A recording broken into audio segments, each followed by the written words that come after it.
Hi, John Wright here again. In a recent video, the last video I did, I showed you how to make some stars using a template that I had created in Corel, and it occurred to me that perhaps you'd like to know how to make that template.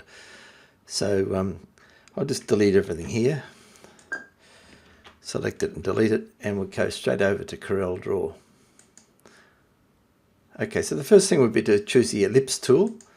Now, if I hold the control key down and drag out, it'll make a perfect circle. And up in the properties box, I'm keeping an eye on the size of this thing. So most of these stars are 3-4 millimeters. So let's make this a 4 millimeter circle. Okay, now I want to duplicate that. I'll have two of them. So Control D to duplicate. First I should select it, Control D. And you'll see there are two in my object manager over here. So I'll select one of those. Just hold the Shift key down and drag inwards, and that'll keep that circle as a circle and draw it into the middle by holding the Shift key down. So I'm not too fussed about exactly where that is at the moment. And the next thing, I'll use the two-pointed tool, which is found in under your F5 key. There's a whole lot of tools there, but it's a two-pointed line that I want to use. Now the reason I like to use CorelDRAW is because this will snap to certain points, in this case the center point. Before I do that, I'll just show you how to find that. So you go to Tools, Options, and in your workspace, come down to Snap to Objects, and you can choose which objects you want the tools to snap to. And here's the center one here. So I'll just OK that. So I'll just draw the vertical line.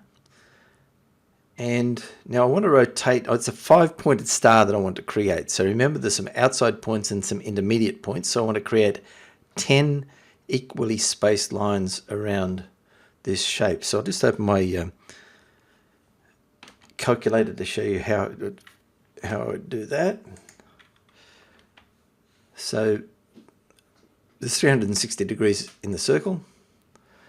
And with 10 lines, it's I don't need the calculator for this, but this is how you would do it. If let's say you wanted an 11-pointed star and the math was a little more difficult.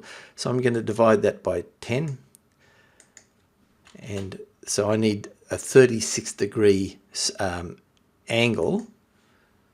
I need a new line at every 36 degrees. So to set that up, we go to Tools, Options, again under Workspace, and go to the Edit node, and the constraint angle I've already set at 36 degrees. Okay.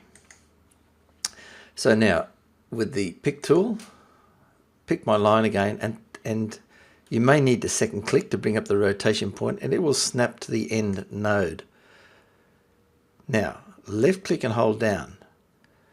Hold the control key down, which will constrain the movement of the line to that 36 degrees. So it'll snap to 36 degrees. When you get to the first one, right click and release. Release all mouse buttons. First release the right mouse button, then the rest of them. And now we simply go Control D to duplicate what we've done.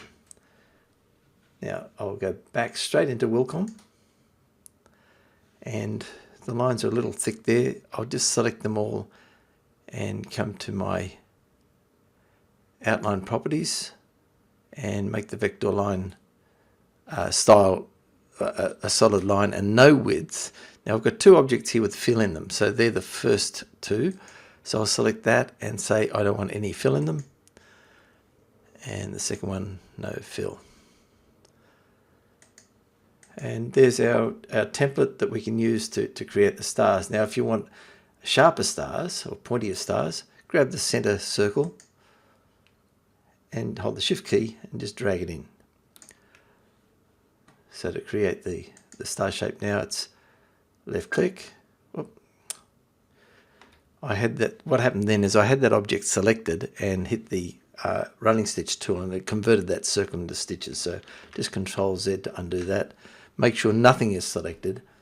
In fact, if you wish to, Control A and then K to lock it into place. You'll see there's a little lock there and I cannot select it. And select your running stitch tool and start at the intermediate or the inner point, then the outer point, and just digitize your way around, alternating inside and outside points. Okay, so I hope that helps.